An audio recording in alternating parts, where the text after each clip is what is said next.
Halo, salam damai sejahtera dalam Yesus Kristus Tuhan kita. Selamat pagi atau selamat siang atau selamat malam. Kapanpun Anda mendengar ini adalah saatnya untuk belajar firman Tuhan. Karena Anda baru saja bergabung dengan acara kita Mutiara Kebenaran. Dan saya akan menjabarkan firman Tuhan. Semoga-moga kita akan belajar bersama. Saya juga belajar ketika saya mengkhotbahkan atau menyampaikan firman Tuhan. Saya sendiri juga diberkati. Dan saya harap Anda pun akan mendapatkan berkat-berkat firman Tuhan. Anda bersama dengan saya, Dr. Stephen Einstein Liao. Saya sebagai gembala sidang dari Gereja Baptis Independen Alkitabiah Grave di Jakarta. Namun, karena teknologi dan karena kita bisa melakukan rekaman seperti ini, maka kita bisa bersama-sama membahas firman Tuhan dimanapun Anda berada di seluruh dunia. Mungkin Anda mendengar ini dari YouTube channel GBIA Grave, atau mungkin Anda mendengarnya dari podcast, atau mungkin Anda bisa mendapatkan rekamannya juga. Kita punya rekaman dari Mutiara Kebenaran ini, Anda bisa dapatkan dari Grave. Dan ini semua kiranya bisa membantu kita untuk bertumbuh di dalam Tuhan. Kita mau belajar Perjanjian Lama. Dan Mutiara Kebenaran memang kita fokus di Perjanjian Lama, karena Perjanjian Baru sudah selesai dibahas dalam acara Through the Bible, dan kita sedang berlanjut dari pasal ke pasal.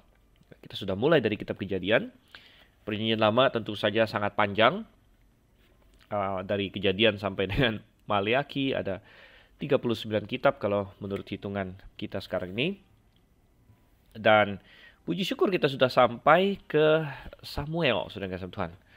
Kalau di Alkitab LAI yang saya pegang di depan saya kebetulan ini, kita akan masuk ke 1 Samuel pasal 9, dan itu 400 halaman. Kalau di Alkitab saya 400 halaman. Jadi sangat-sangat indah bahwa kita sudah bisa sampai di titik ini. Oke, tanpa berlama-lama lagi, saya ajak kita untuk membuka Alkitab bersama. Tadi kita sudah bilang, kita sudah sampai di 1 Samuel pasal 9. Kalau Anda ketinggalan pasal-pasal sebelumnya, saya terus terang menyarankan Anda mengikuti satu seri itu dari awal, ya. Misalnya seri 1 Samuel, Anda mulai dari pasal pertama, pasal kedua, dan seterusnya. Memang Anda tidak perlu mulai dari Kejadian. Kalau Anda mau mulai dari Kejadian juga bagus, tapi itu panjang. Tapi Anda boleh mulai dari, misalnya Anda mendengar 1 Samuel pasal sekian, atau Anda mendengar Hakim-Hakim pasal sekian, atau kitab Ulangan pasal sekian, tapi Anda ingin dapatkan keseluruhannya, lebih baik Anda mendengarkan dari yang pasal satunya, begitu. Dan ya, bukan berarti Anda tidak boleh langsung di pasal sekian, boleh-boleh saja. Kadang-kadang ada orang yang mau melakukan riset, ya, dan Anda ingin langsung masuk ke pasal tertentu. Itu juga salah satu cara untuk menggunakan program Mutiara Kebenaran ini. Anda bisa mengikutinya secara sistematis, atau Anda memakai Mutiara Kebenaran ini sebagai bahan pembelajaran Alkitab kalau Anda sedang ingin mempelajari perikop spesifik, itu juga bisa dilakukan. Dan kita sudah sampai di 1 Samuel pasal 9. Saya harap Anda siap membuka Alkitab bersama dengan saya. Sebelum kita baca dan kemudian kita bahas, kita akan berdoa terlebih dahulu. Bapa yang di surga, kami mengucap syukur Tuhan untuk kasih setiamu. Kami mengucap syukur bahwa di depan kami saat ini firman-Mu tersedia, firman yang telah Engkau inspirasikan dengan tanpa salah, dan kemudian Engkau pelihara Tuhan, sehingga murni sampai ke tangan kami. Itu kami percaya dengan iman berdasarkan firman-Mu, dan kami mengucap syukur kami memilikinya Tuhan, bahwa kami punya kebebasan untuk membacanya dan kemudian mempelajarinya. Tolong Tuhan, mungkin juga ada pendengar sekalian Tuhan yang hamba tidak tahu, yang mungkin tidak begitu bebas, mungkin tidak begitu memiliki kesempatan untuk pelajari firman-Mu dengan terbuka. Mungkin mereka dalam kungkungan atau dalam penganiayaan. Engkau yang kiranya menolong firman-Mu tidak terikat, tidak terbelenggu. Engkau yang kiranya memakai kebenaran-Mu untuk membebaskan kami semua. Terima kasih Tuhan. Kami yakin dan percaya Engkau akan memimpin kami. Dalam nama Yesus Kristus kami berdoa. Amin. Oke, 1 Samuel pasal 9. Dan coba kita lihat ayat yang pertama, ya. Kita akan baca, kemudian saya akan komentari. Ayat 1 berkata, ada seorang dari daerah Benyamin, namanya Kish bin Abiel bin Zeror bin Bekorat bin Afiyah, seorang suku Benyamin, seorang yang berada. Ayat 2, orang ini ada anaknya laki-laki namanya Saul, seorang muda yang elok rupanya, tidak ada seorang pun dari antara orang Israel yang lebih elok daripadanya, dari bahu ke atas ia lebih tinggi daripada setiap orang sebangsanya. Oke, jadi di pasal 9 ini kita memulai suatu bagian baru dalam kitab 1 Samuel. Dan ada, bisa dikatakan, 3 bagian besar dalam kitab 1 Samuel. Bagian pertama berbicara fokus pada pribadi Samuel, yaitu dari pasal 1 sampai pasal 8. Kita belajar tentang bagaimana Samuel menjadi besar. Ya, pertama bagaimana dia lahir tentunya, proses ibunya yang tadinya mandul, kemudian dia minta dari Tuhan, dan kita sudah berkata juga bahwa salah satu tema besar dalam kitab 1 Samuel adalah mengenai doa dan pentingnya doa dan contoh-contoh doa. Hana berdoa dan Samuel lahir, lalu bagaimana dia dibesarkan di bawah Imam Eli, dan kemudian bagaimana Israel sangat kacau dan sebagainya. Tapi akhirnya Tuhan memakai Samuel sebagai nabi untuk menyampaikan firman-Nya, memakai Samuel sebagai hakim untuk menolong Israel dari tangan Filistin dan sebagainya. Namun di akhir dari bagian itu kita melihat bagaimana Samuel ketika dia sudah tua, anak-anaknya tidak mengikuti jejaknya, dan di situ salah satu kesalahan Samuel sudah kita lihat bahwa dia menempatkan anak-anaknya sebagai hakim. Ya, mungkin maksud Samuel baik, mungkin maksudnya adalah supaya anak-anaknya belajar, supaya juga mereka bisa bantu dia dalam berbagai tanggung jawab. Namun anak-anaknya ternyata bukan orang-orang yang baik, bukan orang-orang yang benar. Ya, dan itu dipakai oleh orang Israel sebagai alasan sebenarnya. Jadi kesalahan anak-anak Samuel itu hanya peluang yang dipakai oleh mereka, dan kalau orang mau berbuat salah dia akan cari peluang apapun. Nah, orang-orang Israel secara rohani mereka jauh dari Tuhan, mereka mendambakan memiliki seperti bangsa-bangsa lain seorang raja gitu ya. Dan kita sudah bahas itu di pasal 8, kita sudah lihat bahwa sebenarnya Tuhan siap memberikan Israel raja pada waktu Tuhan, karena itu sudah dicanangkan di kitab Ulangan. Tuhan sudah memberikan undang-undang atau istilahnya aturan mengenai kalau Israel nanti punya raja, rajanya harus bagaimana dan sebagainya. Itu sebenarnya sudah diatur oleh Tuhan ya. Tetapi Tuhan ingin nomor satu, Tuhan ingin waktunya Tuhan, dan dengan suatu sikap rohani yang benar, suatu motivasi yang benar. Tetapi orang Israel menghendaki raja dengan motivasi yang salah. Mereka ingin seperti bangsa-bangsa lain. Mereka salah mengidentifikasi, mereka pikir bahwa mereka terus jatuh kepada siklus. Ya, karena di kitab Hakim-Hakim kita sudah bahas, ada siklus, ada 7 siklus bisa kita identifikasi bahkan di sana.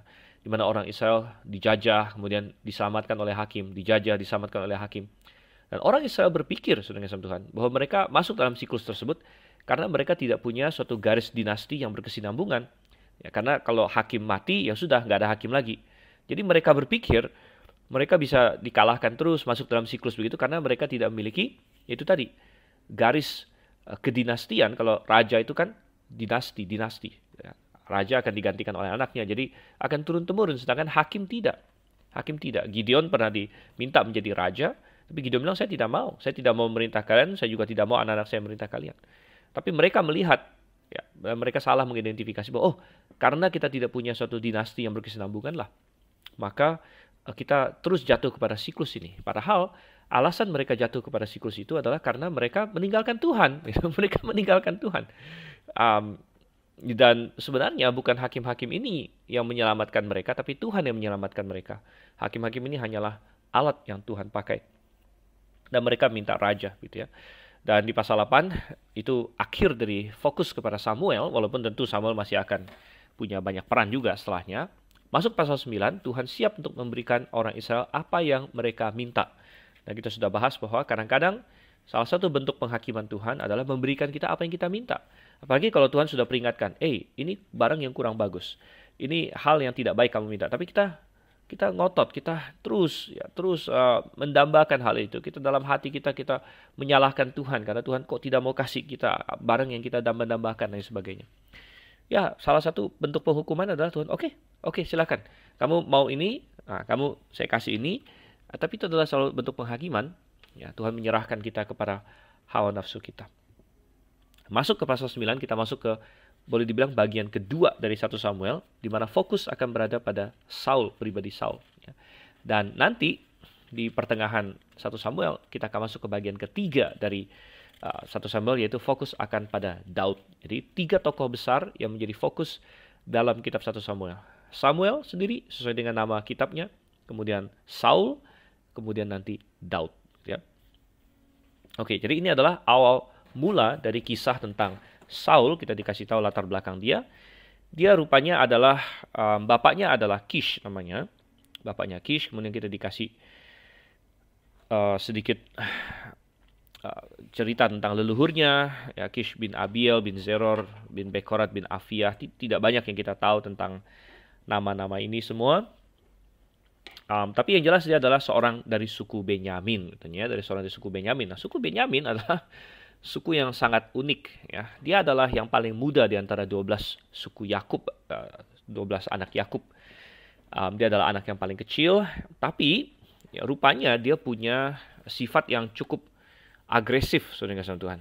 Jadi anak yang bungsu, tapi dia adalah seorang yang cukup agresif. Oleh karena itu, di Kejadian pasal 49, di ayat yang ke-27, kita lihat di situ, ketika Yakub menubuatkan, dan nubuat ini sekaligus juga merefleksikan sifat mereka, sifat tiap-tiap anak ini. Ada yang disebut seperti keledai, seperti Isakar. Isakar itu katanya seperti keledai yang kuat meniarap. Jadi keledai itu ya tidak neko-neko gitu kan, lurus-lurus aja, ya tidak terlalu mungkin cemerlang juga. Oleh karena itu suku Isakar tidak pernah cemerlang bagaimana, tapi ya stabil seperti keledai yang jalan, gitu ya. Tidak demikian dengan si Benyamin ini yang di Kejadian 49 ayat 27 digambarkan seperti serigala, seperti serigala menerkam pada waktu pagi dan sebagainya. Benyamin adalah anak terkecil tadi saya katakan dari Rahel. Rahel adalah istri kesayangan dari Yakub. Dan setelah Yusuf menghilang karena dijual oleh orang tuanya, Benyamin pastinya menjadi anak favorit, menjadi anak favorit bapaknya. Dan berbeda dengan Yusuf, di mana saudara-saudaranya membenci Yusuf karena Yusuf anak kesayangan, terhadap Benyamin mereka berbeda karena mereka sudah dihantui oleh rasa bersalah mereka. Jadi ketika mereka menjual Yusuf, mereka itu benar-benar menusuk hati nurani mereka sendiri dan mereka dihantui oleh rasa bersalah sehingga mereka jadi tidak bisa membenci Benyamin ya, seperti mereka membenci Yusuf karena mereka takut untuk mengulangi kesalahan yang sama itu. Jadi kita bisa melihat bagaimana Benyamin adalah seorang anak yang sangat disayang oleh bapaknya, mungkin overprotective bahkan. Dan saudara-saudaranya yang lain juga ya protektif juga terhadap dia karena rasa bersalah mereka terhadap Yusuf juga. Dan ini menyebabkan Benyamin sepertinya minimal sukunya, saya nggak tahu dengan orangnya ya tidak banyak yang kita dapatkan tentang Benyamin sebagai seorang pribadi. Namun kita tahu belakangan ketika dia menjadi suku dan kemudian masuk ke tanah Kanaan dan sebagainya, Benyamin menjadi suku yang dalam tanda kutip bandel jadinya, gitu ya, bandel. Dan di kitab Hakim-Hakim kita menyaksikan bagaimana mereka berperang dengan 11 suku yang lain. Berkaitan dengan insiden di Gibea di situ, insiden di Gibea di mana ada sejumlah orang di Gibea, di kota Gibea yang sangat jahat, tetapi suku Benyamin tidak mau menyerahkan mereka sehingga akhirnya mereka berperang dan itu satu episode yang sangat buruk dalam sejarah Israel. Satu suku hampir habis, mereka sisa 600 orang ya, dan sampai mau mencari istri pun ya, mereka harus dengan cara-cara yang tidak lazim begitu pada waktu itu. Nah, sampai ke 1 Samuel pasal 9, rupanya peristiwa yang di Gibea yang di Hakim-Hakim itu sudah berlalu cukup lama dan suku Benyamin sudah dipulihkan ya, walaupun tentu masih jumlahnya jauh lebih sedikit dibanding suku-suku yang lain. Jadi dia adalah suku termuda sekaligus suku terkecil, tapi sifat sifat merasa spesialnya mereka ini belum hilang dari mereka. Jadi Benyamin merasa mereka adalah suku yang spesial dan di antara suku Benyamin ada satu orang namanya Kish di sini yang diperkenalkan kepada kita dan kita diberitahu di ayat 1 bahwa dia adalah seorang yang berada. Dia seorang yang berada. Dalam bahasa aslinya secara literal ini berkata Gibor Hayil. Ya, Gibor itu seorang yang kuat, Hayil itu adalah kekuatan. Sehingga dalam KJV diterjemahkan a mighty man of power. Mighty man of power. Di bahasa Indonesia hanya dikatakan seorang yang berada. Kalau berada, ya konsepnya dia punya uang ya, dia orang yang kaya. Dan itu benar, saya yakin itu benar. Ya, tapi juga bukan hanya masalah punya uang, tapi juga sepertinya dia terpandang di suku Benyamin di situ. Dia mungkin berpengaruh ya dan lain sebagainya. Dan anaknya yang akan menjadi fokus yaitu Saul. Dan Saul rupanya digambarkan di sini seorang muda yang elok rupanya. Jadi dia berperawakan sangat baik gitu ya. Kalau dia perempuan mungkin kita akan bilang dia sangat cantik gitu. Tapi dia bukan perempuan, dia laki-laki. Jadi dikatakan elok atau tampan, mungkin kita bilang ganteng gitu kan. Perawakannya jadi bukan hanya mukanya tapi mungkin ya tubuhnya, dan tubuhnya juga digambarkan bahwa dia dari bahu ke atas lebih tinggi dari setiap orang sebangsanya. Ya, dia orang yang tinggi besar, tinggi tegap. Ya. Dan ini sangat bagus sekali. Ya. Ini berbeda dengan orang yang gigantisme atau memang ada kelainan gigantisme. Jadi menjadi kayak raksasa, tapi raksasa yang kalau tidak proporsional itu jadi tidak enak dilihat bahkan. Ya. Tetapi ya, Saul itu tinggi. Ya, tinggi tapi tidak keterlaluan tingginya. Jadi dia lebih tinggi satu kepala ya. Berarti tinggi, tegap ya. Dan dari tampak luar sangat luar biasa sekali.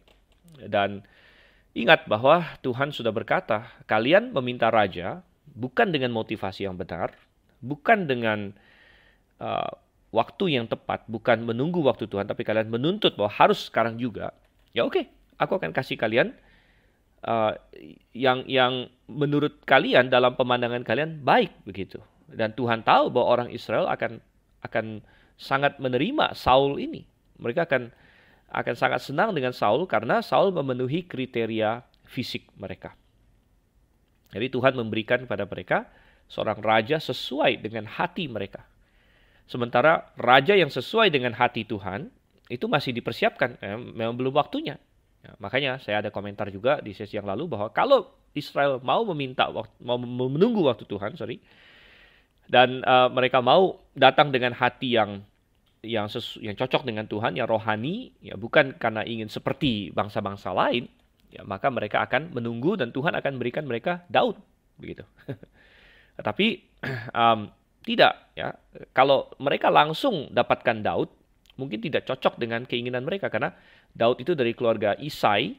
Isai itu orang yang miskin, maksudnya tidak kaya raya, gitu kan? Tidak terkenal. Isai adalah seorang yang dan dia adalah anak terkecil. Ya, Daud adalah anak termudanya Isai yang dipandang sebelah mata oleh semua saudaranya, bahkan dijadikan pengurus kambing domba yang pada waktu itu adalah pekerjaan yang disisakan bagi anak yang dianggap paling tidak memiliki masa depan, begitu. Sedangkan anak-anak yang lain ya dikirim untuk berperang, untuk menjadi pengikut Saul dan lain sebagainya. Gitu ya. Jadi Daud pada masa mudanya tidak akan membuat orang Israel wow, begitu. Ya. Beda dengan Saul. Ya. Saul dari masa mudanya wow sudah hebat dari penampakan fisik, kemudian dari latar belakang keluarganya, ya, keluarga yang terpandang, keluarga yang kuat, keluarga yang kaya di daerah Benyamin di sini. Ya. Dan ini memberitahu kita bahwa manusia memang paling suka untuk menjudge sesuatu, menghakimi, menilai sesuatu berdasarkan aspek-aspek luar, aspek-aspek fisik. Ya. Dan Tuhan tahu itu. Ya, sebenarnya kisah Saul ini akan menjadi suatu peringatan bagi kita. Gitu. Dan ya hari ini juga banyak sekali. Ya banyak sekali. Apalagi kita di era televisi, era dan mungkin televisi ya sudah mulai ditinggalkan orang, tapi bukan berarti kembali ke hal yang makin baik, tidak. Ya sekarang kan tetap era multimedia, hanya saja televisinya sudah tersebar di rumah masing-masing orang melalui YouTube, melalui video-video, melalui TikTok, melalui pokoknya multimedia ya. Tapi intinya semua ini adalah membuat ya Anda bisa melihat 50 tahun terakhir atau 60 tahun terakhir atau 70 tahun terakhir di mana dunia dibombardir oleh Hollywood terutama kan, pengaruh dari Hollywood, kemudian ada Bollywood, belakangan kemudian Korea dan lain sebagainya, film-film Korea ya, film-film Jepang dan lain sebagainya. Intinya dunia entertainment telah mempengaruhi dunia begitu rupa sehingga ya generasi demi generasi diajar untuk ya, menilai seseorang berdasarkan penampilannya, gitu. Ya, karena yang mereka lihat di TV, ya aktor-aktor, aktris-aktris dinilai berdasarkan apa, saudara? Anda tidak tahu apakah seorang aktor itu dia orang yang baik atau enggak. Anda nggak tahu seorang aktris itu orang yang baik atau enggak. Bahkan banyak sekali aktor dan aktris yang hidupnya tidak benar, gitu. Ya, yang jelas ya, contohnya ya misalnya ya kalau zaman dulu ya, ini zaman sebelum saya bahkan, ada Marilyn Monroe begitu kan. Ya, yang katanya menjadi wow seorang aktris luar biasa ya, tapi dia menjadi simbol seks juga dan sebagainya macam. Dan jelas dia bukan seorang yang memiliki moralitas yang alkitabiah gitu. Tapi generasi demi generasi baik perempuan maupun laki-laki diajar untuk mengadmire dia, apa ya bahasa Indonesianya kita bilang, untuk menjunjung dia, untuk kagum kepada orang-orang seperti ini ya. Dan anak-anak muda kita, makanya orang tua perhatikan ya, ketika kita membiarkan anak-anak kita terbenam di dalam segala entertainment dunia ini, apa yang kita ajarkan kepada mereka ya. Dunia entertainment sangat mementingkan penampilan, saudara kasih Tuhan, dan tidak terlalu mementingkan moralitas dan berjalan baik dengan Tuhan gitu. Tidak, hal-hal seperti itu tidak dipentingkan. Di zaman sekarang ya, orang-orang seperti Miley Cyrus yang sangat-sangat menentang Tuhan ya, sangat-sangat vulgar dan lain sebagainya ya, Anda lihat. Tapi mereka bisa sukses karena ya mereka justru menonjolkan penampilan ya, bahkan dengan kevulgarannya itu, saudara kasih Tuhan. Tetapi ketika kita membiarkan diri kita membeli filosofi dunia ini ya, dan masuk ke dalamnya, kita menjadi orang-orang yang sama seperti orang Israel zaman dulu. Mereka mementingkan penampilan, apa yang dilihat. Kan? Dan mungkin kita dalam hati tidak setuju dengan itu, tapi kalau kita terhanyut oleh entertainment dunia ini, kita sebenarnya menjalankan hal yang sama. Ya, sama saja. Sama saja. Oke, kita kembali di sini, ayatnya yang ketiga. Kish, ayah Saul itu kehilangan keledai-keledai betinanya. Sebab itu berkatalah Kish kepada Saul anaknya, ambillah salah seorang bujang, bersiaplah dan pergilah mencari keledai-keledai itu. Ya, cerita ini bermula dengan cukup humoris ya, di mana ayah Saul kehilangan keledai. Ya, keledai kan terkenal sebagai binatang yang bodoh, gitu kan. Dan dia suruh Saul mencari keledainya. Dan pencarian Saul akan keledai rupanya akan dipakai oleh Tuhan untuk menjawab pencarian orang Israel akan seorang raja, gitu. Ini Tuhan punya rasa humor sepertinya ya, di mana Tuhan tahu bahwa orang Israel bukan mencari hal yang baik, bukan mencari hal yang baik. Karena itu pencarian mereka akan seorang raja, tapi dengan salah dan dengan tidak baik akan dijawab oleh Tuhan melalui pencarian Saul akan keledai, gitu. Dan ini mengingatkan kita juga bahwa Tuhan bisa memakai hal-hal yang terjadi dalam hidup kita ini untuk menuntun kita dalam berbagai hal. Ya, kadang-kadang kehilangan keledai bisa Tuhan pakai untuk membuat Saul pergi ke suatu tempat di mana Tuhan ingin dia berada di sana. Gitu. Oleh karena itu benarlah apa yang dikatakan ya, bahwa memang Tuhan itu bekerja dalam segala sesuatu. Ya, Roma 8 ayat 28, Allah turut bekerja dalam segala sesuatu untuk mendatangkan kebaikan bagi mereka yang mengasihi Dia. Dan itu adalah ayat yang sangat indah sekali di sini. Poin ayat yang keempat, kita kembali ke teks kita. Lalu mereka berjalan melalui pegunungan Efraim. Juga mereka berjalan melalui tanah Salisa, tapi tidak menemuinya. Kemudian mereka berjalan melalui tanah Sahalim, tapi keledai-keledai itu tidak ada. Kemudian mereka berjalan melalui tanah Benyamin, tetapi tidak menemuinya. Ya, Tuhan tidak mengizinkan mereka menemukan keledai-keledai ini. Ya, Tuhan mungkin suruh keledai-keledai itu sembunyi entah di mana, gitu ya. Karena Tuhan punya tujuan supaya Saul sampai ke suatu kota tertentu. Dan ketika mereka tiba di ayat 5 kita lihat ya, ketika mereka sampai ke tanah Zuf, berkatalah Saul kepada bujangnya yang bersama-sama dengan dia, mari kita pulang.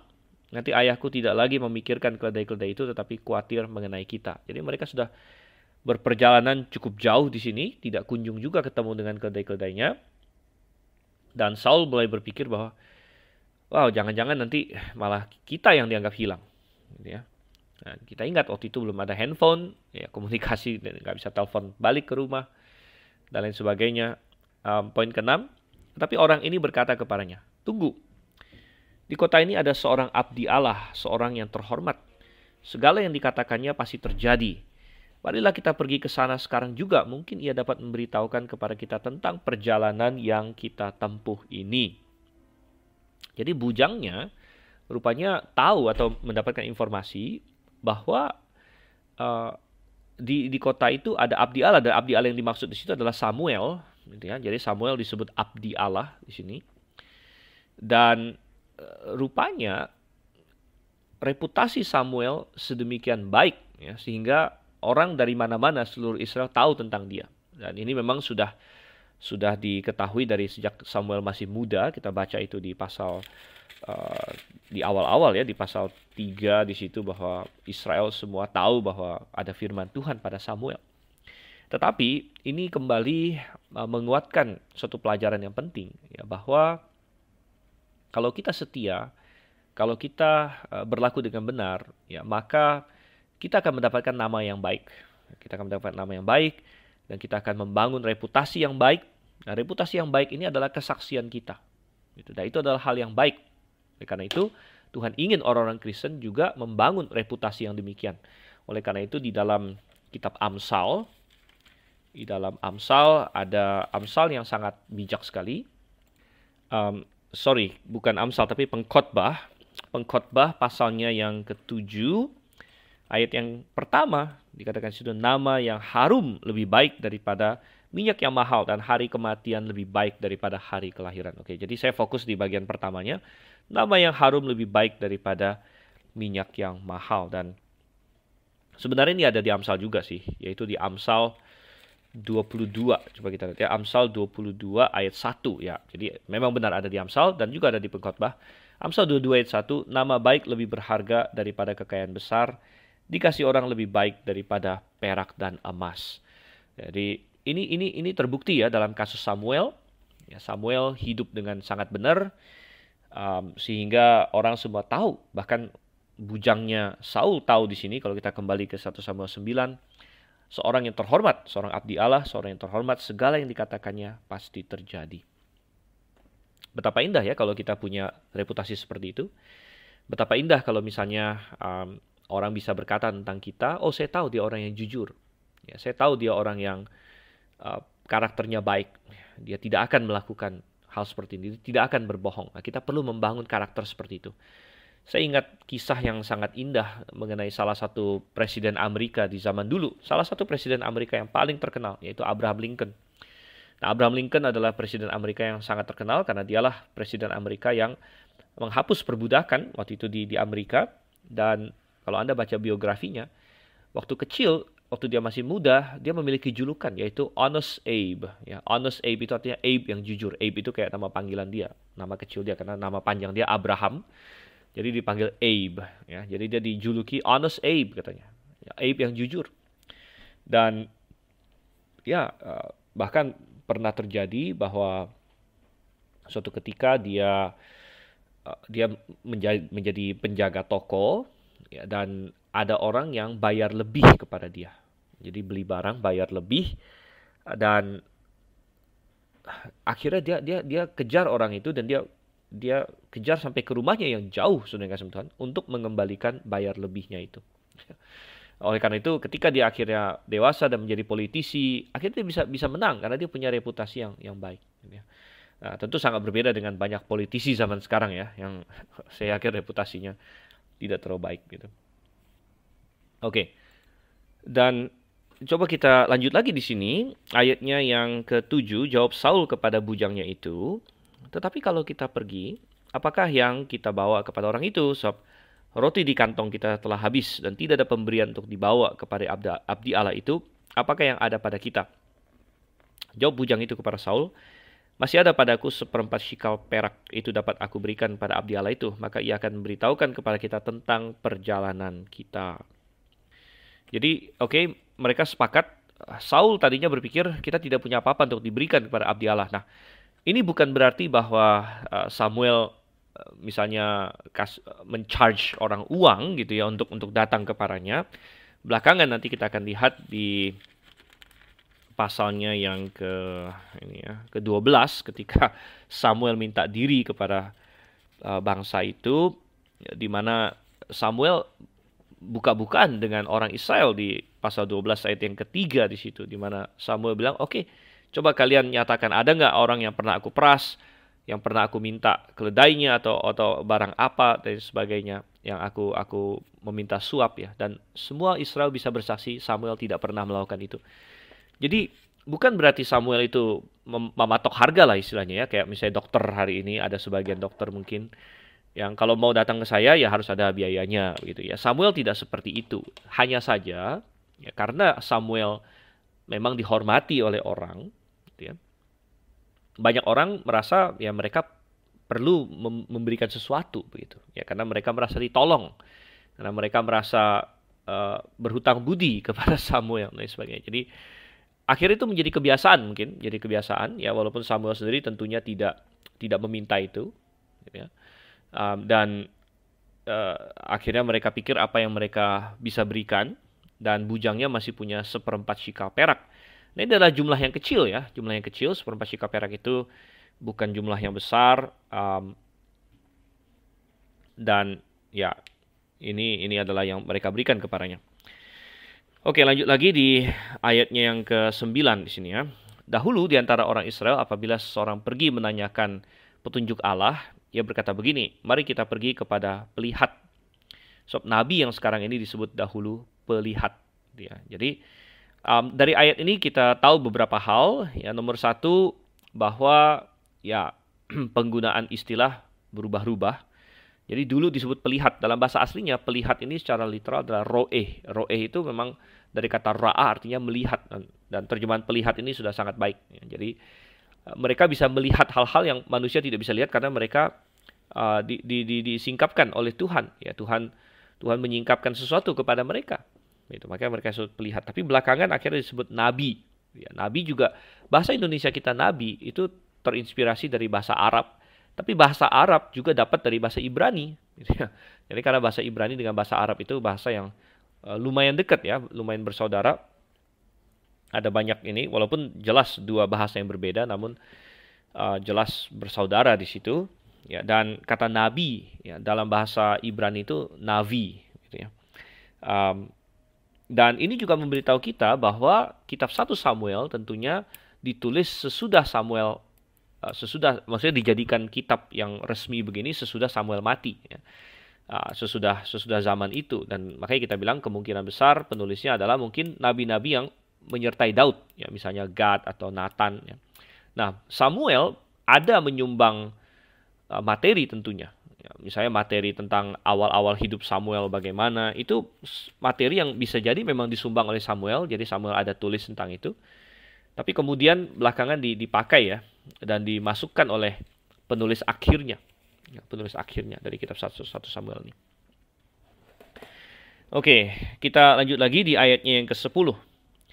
Kemudian berkatalah Saul kepada bujangnya itu, pikiranmu itu baik, mari kita pergi.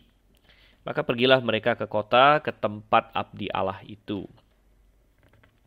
Ketika mereka naik jalan pendakian ke kota itu, mereka bertemu dengan gadis-gadis yang keluar hendak menimba air.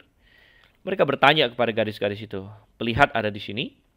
Jawab gadis-gadis itu kepada mereka, ya ada, baru saja ia mendahului kamu. Cepat-cepatlah sekarang ia datang ke kota hari ini, karena ada perjamuan korban untuk orang banyak di bukit pada hari ini. Apabila kamu masuk ke kota, kamu akan segera menjumpainya. Sebelum ia naik ke bukit untuk makan, sebab orang banyak tidak akan makan sebelum ia datang, karena dialah yang memberkati korban, kemudian barulah para undangan makan. Pergilah sekarang, sebab kamu akan menjumpainya dengan segera. Karena mereka cukup asing di kota itu, ini tidak dekat dengan tempat mereka, jadi mereka perlu bertanya sana sini, gitu ya. Dikatakan mereka naik jalan pendakian, mereka ketemu gadis-gadis yang keluar hendak menimba air. Dan mereka tanya gadis-gadis itu, dan gadis-gadis itu menjawab. Dan kalau saya perhatikan, ayat 12 sampai ayat 13, jawaban dari gadis-gadis ini cukup panjang dan mendetil, gitu ya. Saya ada baca komentator yang berkata garis-garis ini senang berbicara dengan Saul karena dia begitu ganteng atau tampan gitu ya. Intinya penampilannya sangat memikat hati lah bagi perempuan-perempuan ini.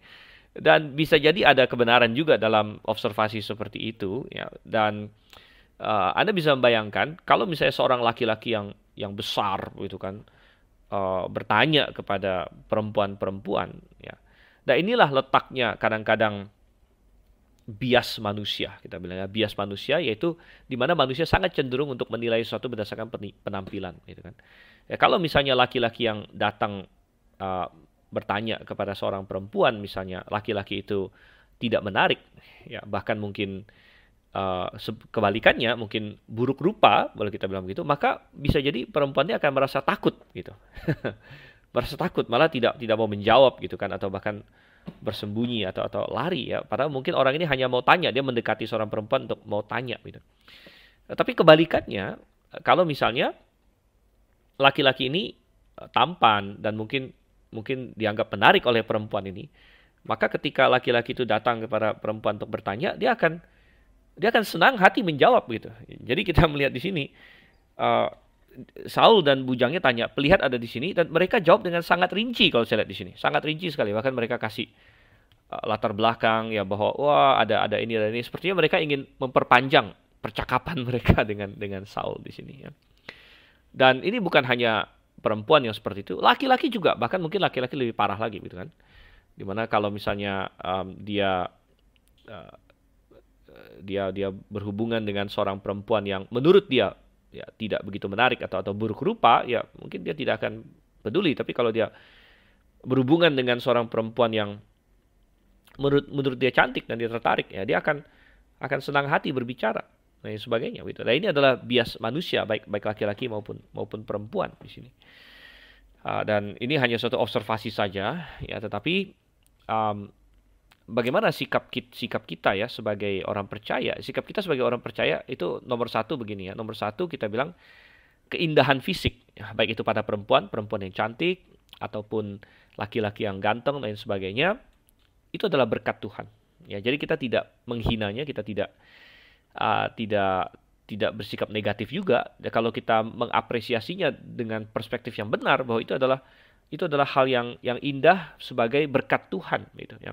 Namun kita menyadari juga bahwa ini adalah berkat fisik, gitu. Namun yang lebih penting lagi adalah apakah ada keindahan internal, apakah orang itu memiliki hubungan yang benar dengan Tuhan, ya, apakah dia memiliki karakter yang indah. Nah, ini jauh lebih penting lagi, gitu ya. Nah, sehingga tidak ada yang salah dengan hal-hal yang fisik, ya, asal dipakai dengan benar. Saul sangat tampan, Daud pun ya, dikatakan waktu dia muda itu dia elok juga begitu. Dia elok juga. Ya, dia kemerah-merahan dan lain sebagainya ya. Ada perempuan-perempuan cantik yang beriman dalam Alkitab. Kita bisa ambil contoh Sarah. Sarah adalah seorang perempuan yang cantik dan dia beriman kepada Tuhan, gitu kan. Kita baca Ribka, dia adalah perempuan yang cantik juga dan dia mengambil langkah iman untuk menikah dengan Ishak gitu. Jadi kecantikan dengan sendirinya tidak ada masalah gitu ya. Asal dibarengi dengan iman dan karakter yang baik begitu ya. Tetapi kita diperingatkan juga ya bahwa ada ya di Amsal, ya, harus saya cari dulu. Di Amsal pasal 11 begitu. Amsal pasal 11 ayatnya yang ke-22, ini ayat yang sangat menusuk sekali. Seperti anting-anting emas dijungur babi, demikianlah perempuan cantik yang tidak susila, katanya di sini. Wow, ini menohok sekali sebenarnya ya. Jadi intinya ya, anting-anting emas dijungur babi. Anting-anting emas itu kan kelihatan cantik, tapi ternyata disandingkan dengan sesuatu yang menjijikkan gitu, babi pada waktu itu ya. Demikianlah perempuan cantik yang tidak susila, secara eksternal cantik, karakternya sangat buruk. Dan ini berlaku juga bagi laki-laki tentunya ya. Dan kita diingatkan di dalam Amsal pasal terakhir mengenai perempuan yang cakap, istri yang cakap di situ kan. Ayat 30 dikatakan kemolekan adalah bohong dan kecantikan adalah sia-sia. Tapi istri yang takut akan Tuhan dipuji-puji. Ya, dan ya, sekali lagi prinsip ini bisa kita terapkan pada laki-laki maupun perempuan di sini. Dan kisah Saul adalah kisah yang sangat bagus untuk meng-highlight hal ini. Ya, bagaimana Saul seorang yang secara fisik sangat sangat baik sekali, ya, namun pada penilaian akhir nanti dia akan terbukti kurang. Oke, kembali di 1 Samuel pasalnya yang ke-9 di sini, ayat 14. Maka naiklah mereka ke kota, dan ketika mereka masuk kota, Samuel yang berjalan keluar untuk naik ke bukit berpapasan dengan mereka. Tetapi Tuhan telah menyatakan kepada Samuel sehari sebelum kedatangan Saul, demikian, besok, kira-kira waktu ini aku akan menyuruh kepadamu seorang laki-laki dari tanah Benyamin. Engkau akan mengurapi dia menjadi raja atas umatku Israel, dan ia akan menyelamatkan umatku dari tangan orang Filistin. Sebab aku telah memperhatikan sengsara umatku itu, karena teriakannya telah sampai kepadaku. Oke, jadi mereka ketemu dengan Samuel, walaupun mereka belum tahu itu Samuel di sini ya, di ayat 14. Jadi mereka berpapasan di sini, yang sepertinya adalah suatu kebetulan, ya, tapi sebenarnya bukan kebetulan, karena baik Samuel maupun Saul ada di sana karena Tuhan telah mengaturnya. Jadi Samuel datang karena dia mencari keledai yang hilang, dan Tuhan juga mengatur itu, izinkan itu terjadi untuk membawa Saul sampai ke sana. Dan Samuel ada di situ karena Tuhan memang sudah suruh dia ke sana. Gitu. Jadi ini menjadi hal yang penting juga untuk kita pahami, bahwa memang secara manusiawi ada banyak hal yang kelihatannya kebetulan. Ya. Dan dari sisi manusia benar kita bilang itu suatu kebetulan saja. Gitu. Itu kita baca juga di kitab Rut, masih ingat seri Mutiara Kebenaran di kitab Rut, bahwa waktu Rut pergi keluar untuk mencari ladang siapa, di ladang siapa dia akan memetik jelai-jelai yang tersisa, dikatakan di situ kebetulan. Ya, kebetulan dia masuk ke tanahnya Boas. Tapi kita bilang ini kebetulan yang kebenaran gitu ya. Kebetulan yang bayangkan lahirnya Mesias itu bergantung pada fakta bahwa Rut akan bertemu Boas, akan menikah dengan Boas. Jadi ini kebetulan yang kebenaran gitu. Kebetulan yang kebenaran artinya ini sesuatu yang Tuhan kerjakan dalam hidup kita ya. Nah, kembali ke 1 Samuel pasal yang ke-9, di sini dikatakan ya Samuel ada di sana, dan Tuhan sudah katakan kepada Samuel sebelumnya bahwa ini akan terjadi, bahwa besok akan datang seorang dari Benyamin, dan engkau akan mengurapi dia menjadi raja gitu. Nah, satu hal yang sangat menarik di ayat 15, kalau di Lembaga Alkitab Indonesia, di Alkitab kita dibacakan begini, Tuhan telah menyatakan kepada Samuel. Nah, kata menyatakan kepada Samuel, ini kalau kita terjemahkan secara literal, ini dari bahasa Ibrani, gala et ozen. Gala et ozen. Ozen adalah telinga, gala itu menyingkapkan. Makanya dalam KJV ayat ini terjemahkan, the Lord had told Samuel in his ear. Ya, jadi Allah sudah memberitahu Samuel di telinganya. Karena memang ada kata telinga, kata ozen itu artinya telinga dalam bahasa Ibrani. Atau bisa juga diterjemahkan secara literal, Tuhan telah menyingkapkan pada telinga Samuel.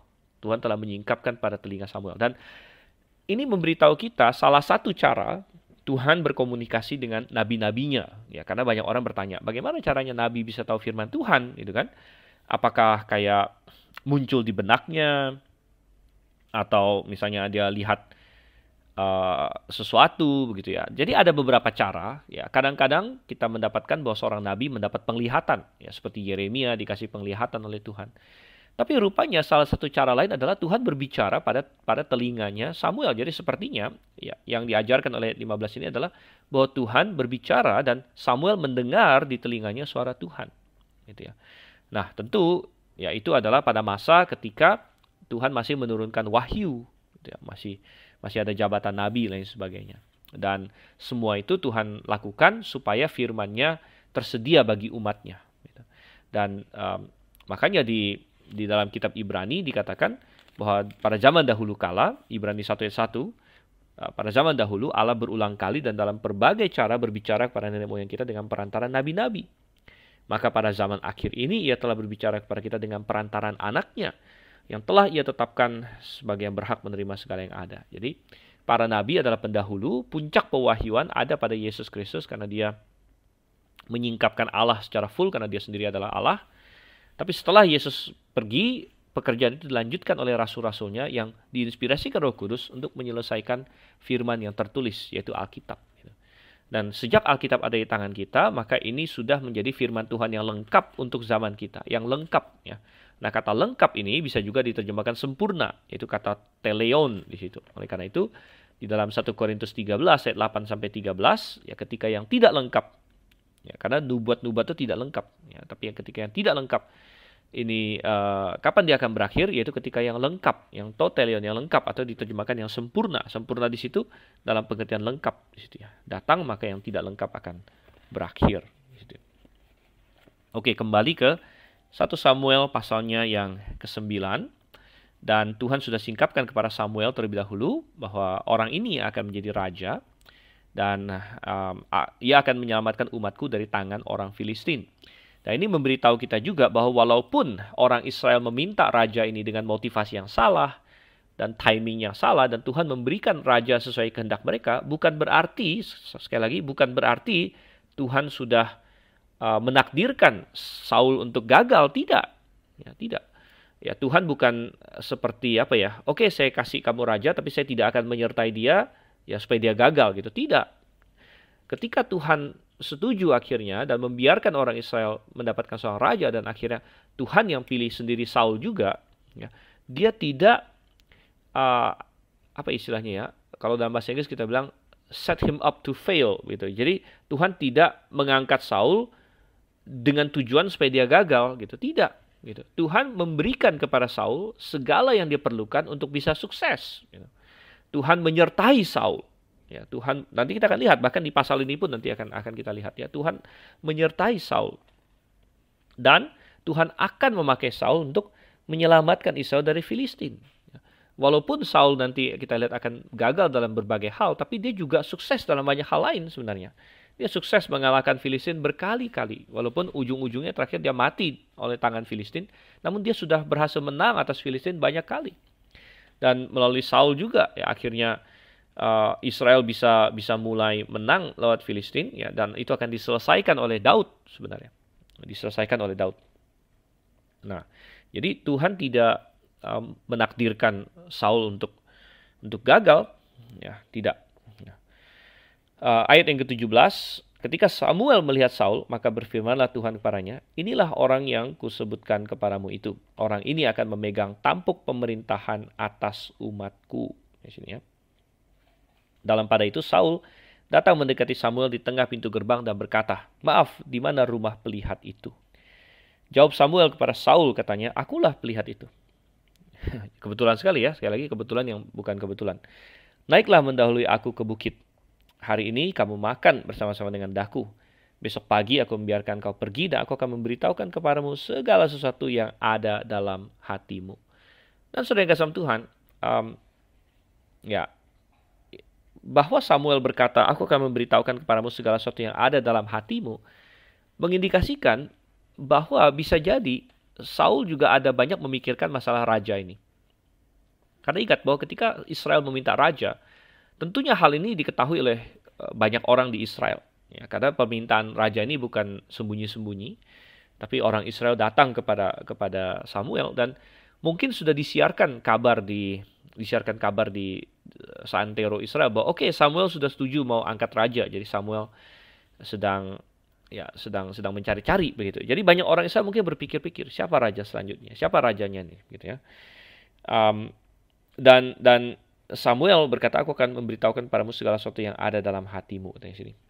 Ayat 20, adapun keledai-keledaimu yang telah hilang 3 hari lamanya sampai sekarang, janganlah engkau khawatir sebab telah diketemukan. Nah, jadi Samuel menunjukkan dirinya benar adalah Nabi Allah karena dia tahu urusannya Saul bahkan tanpa dia cerita, dan dia bisa dengan tepat menyatakan semua itu.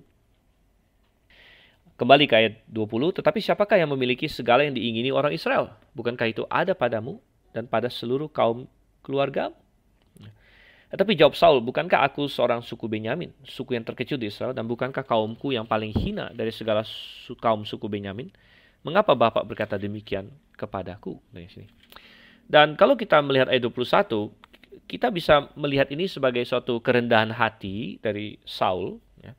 Atau bisa juga kita melihat suatu kerendahan hati yang palsu, gitu. Kerendahan hati yang palsu di sini.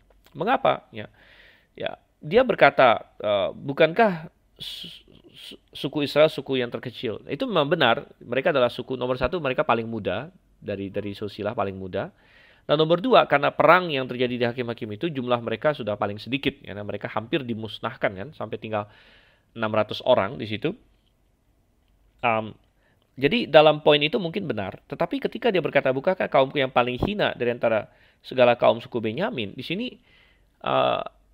agak tidak benar sebenarnya. Karena tadi di ayat 1 kita diberitahu bahwa bapaknya si Saul ini adalah seorang yang berada. Ya, bahkan bukan hanya berada, dalam bahasa aslinya lebih kuat lagi, Gibor Hail, seorang yang with a mighty power. Jadi seorang yang kuat, yang terpandang. Gitu. Ya, jadi sepertinya Saul merendah di sini. Ya, apakah ini suatu kerendahan hati yang sejati? Nah, kita tahu belakangan dia akan menjadi sombong. Jadi entah dia berubah, ya, karena menjadi raja mengubah dia. Tadinya dia orang yang rendah hati, kemudian dia berubah menjadi orang yang sombong belakangan, ya, atau bahwa dari awal sudah ada bibit-bibit kesombongan itu, dan ini adalah kerendahan hati yang palsu. Ya, jadi kita harus membedakan kerendahan hati dengan kerendahan hati yang palsu. Kerendahan hati adalah orang yang benar-benar rendah hati. Tapi kerendahan hati yang palsu, ini patut kita waspadai dalam diri kita masing-masing, adalah kerendahan hati yang dibuat-buat. Ya. Kerendahan hati yang kita justru ingin orang memuji kita, ya, tapi kita pura-pura rendah hati. Ya, kita ingin ditinggikan, ya, tapi kita pura-pura rendah. Begitu. Nah, ini kerendahan yang palsu. Begitu. Ya, dan ya, kalau kita analisis di sini, saya lebih cenderung bahwa Saul ini ya memiliki kerendahan hati yang palsu di sini. Ya, karena kita lihat ya bagaimana sebenarnya keluarga dia adalah keluarga yang terpandang di Benyamin, tapi dia sepertinya pura-pura merendah, itu di ayat 21. Nah, kita lanjut ke ayat yang ke-22. Sesudah itu Samuel mengajak Saul dan bujangnya, dibawanya ke pendopo dan diberikannya pada mereka tempat utama di depan para undangan yang banyaknya kira-kira 30 orang. Berkatalah Samuel kepada juru masak, berikanlah sekarang bagian yang kuberikan kepadamu tadi dengan pesan, simpanlah ini dulu. Lalu juru masak itu menghidangkan paha dan apa yang termasuk ke situ dan meletakkannya ke depan Saul. Dan Samuel berkata, lihat, yang tinggal ini diletakkan di depanmu. Makanlah, setelah disimpan bagimu untuk perayaan ini. Ketika aku berkata, aku telah mengundang orang banyak. Demikianlah pada hari itu Saul makan bersama-sama dengan Samuel. Dan Samuel rupanya pada waktu itu membuat suatu perjamuan di sini ya dengan orang-orang pemuka-pemuka lah, di situ ada 30 orang undangan. Ingat bahwa Samuel adalah orang yang paling dihormati di Israel pada waktu itu karena posisi dia, karena jabatan dia, dan terutama karena karakter dia. Orang semua tahu bahwa Samuel ini memang hamba Tuhan yang benar, mereka hormat kepada dia. Dan ini adalah cara Samuel untuk meninggikan Saul. Bahwa dia mengundang Saul ke sana, dia memberikan porsi yang terhormat kepadanya. Jadi biasanya suatu binatang itu ada porsi yang terhormatnya. Gitu ya. Ada di wilayah-wilayah tertentu, kalau Anda datang ada tamu terhormat, Anda akan dikasih misalnya kepala babi. Misalnya. Nah, ini biasanya di daerah-daerah Kristen kalau di Indonesia ya. Anda pergi ke Papua atau Anda pergi ke ya misalnya ke Nias atau ke tempat-tempat lain lagi yang kantong Kristen.